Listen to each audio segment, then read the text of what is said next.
En el medio. Ah, bueno, la cantidad de piedras que se ve ahí Ah, es impresionante. es muchísima, ¿eh?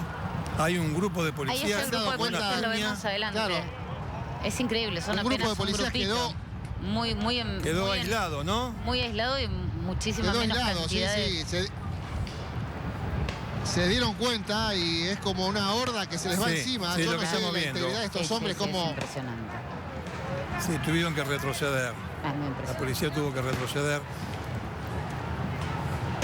Ahí lo vemos. Y quedaron detrás de un... Es Sí, que el sí, número de era, inmigrante que hay. el número era notoria la diferencia. Le van, pero yo calculo que entre 200 y 300 hombres que van corriendo detrás de estos policías que quedaron aislados. Sí, sí. Y ahora bueno, están yo no, avanzando, de esta posición...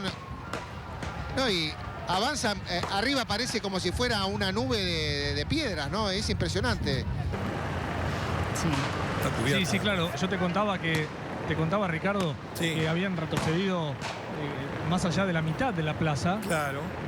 Pero bueno, de pronto, como yo decía, como que alguien les dio una orden y todos juntos empezaron a correr sobre la policía. Sí. Claro, hay miles de personas aquí, el número de policías Sí, es infinitamente menor.